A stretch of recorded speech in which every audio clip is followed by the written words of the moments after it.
Assalamualaikum warahmatullahi wabarakatuh. Selamat pagi anak-anak.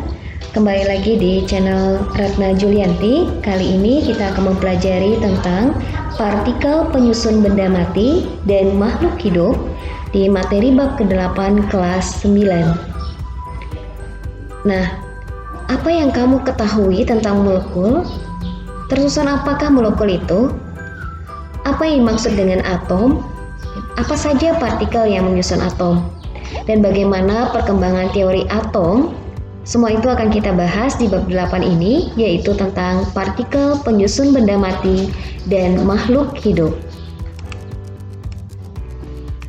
Nah, ternyata dalam kehidupan kita sehari-hari, bahwa baik itu benda mati maupun makhluk hidup, ternyata di bagian dalam dari benda mati dan makhluk hidup itu terdapat molekul. Nah, contohnya pada kegiatan fotosintesis ini. Di alam ini terjadi proses pembentukan zat seperti fotosintesis dan proses penguraian zat seperti pembusukan daun. Zat di alam tersusun atas materi yang sangat kecil yang kita sebut sebagai atom. Nah, fotosintesis terjadi dalam organel yaitu kloroplas, di mana kloroplas itu terdiri dari molekul klorofil yang memiliki struktur yang sangat kecil. Nah, ternyata setelah diteliti, klorofil itu merupakan senyawa yang di dalamnya terdiri atas atom karbon, hidrogen, oksigen, nitrogen, dan magnesium.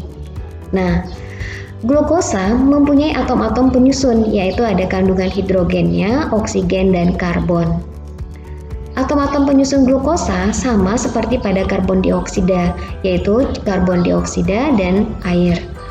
Nah, jadi pada dasarnya dalam kehidupan makhluk hidup itu, terutama dalam zat klorofil ini, ternyata banyak mengandung zat yang kita kenal sebagai atom.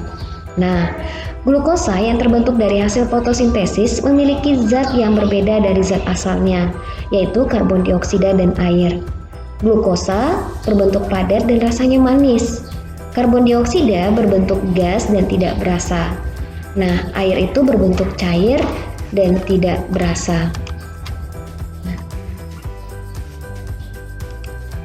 Lalu pembentukan glukosa pada fotosintesis ini, penguraian sampah, siklus gas karbon dioksida maupun siklus nitrogen merupakan contoh proses kimia yang terjadi di alam dan dapat menjaga keseimbangan alam. Zat-zat kimia yang diperlukan makhluk hidup ada yang disediakan oleh alam dan ada juga yang dibuat oleh manusia melalui proses kimia dalam industri. Contohnya pada pembuatan pupuk urea yang mengandung kandungan nitrogen dan ion amonium NH4+. Pupuk NPK juga mengandung nitrogen, fosfor, dan kalium yang digunakan petani untuk menyuburkan tanaman.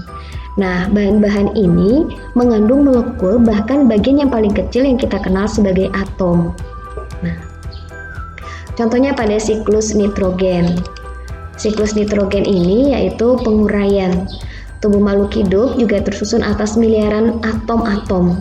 Atom-atom berikatan membentuk senyawa hingga menjadi bentuk tertentu. Misalnya rambut kita tersusun dari molekul yang mengandung karbon, hidrogen, nitrogen, sulfur, dan tulang kita mengandung kalsium, fosfor, dan oksigen.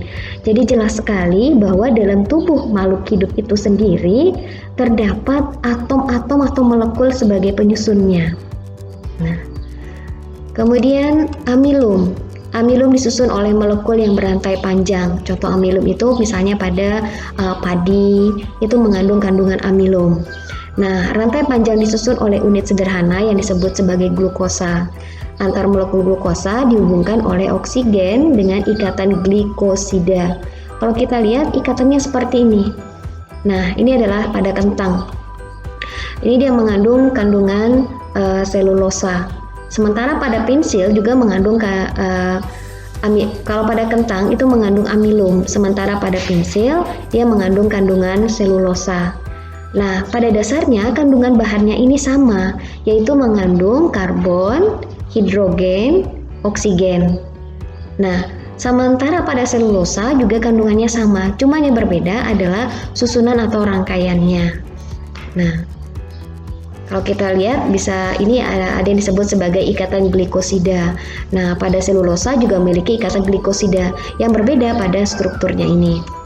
Nah, amilum dan selulosa itu mempunyai molekul penyusun yang sama, yaitu glukosa, tapi ikatan antar molekulnya berbeda. Selulosa adalah zat yang keras jika dikonsumsi manusia, tidak dapat dicerna oleh tubuh. Sementara amilum itu dapat dicerna dan dijadikan sebagai sumber energi. Nah, itu bedanya. Nah, setiap senyawa memiliki rumus molekul yang menunjukkan jenis atom penyusun dan perbandingannya. Misalnya air, H2O. Berarti ini tersusun atas satu atom oksigen dan 2 atom hidrogen. Nah, maka disebut dengan H2O. Nah, apabila 2 atom O mengikat 2 atom H, maka akan terbentuk senyawa lain, yaitu H2O2 yang dikenal sebagai senyawa peroksida. Nah, meskipun atom pembentuknya sama, tapi terjadi ikatan yang berbeda, maka akan menghasilkan senyawa yang berbeda pula. Nah, ini sama-sama hidrogen dan oksigen, tapi memiliki struktur yang berbeda.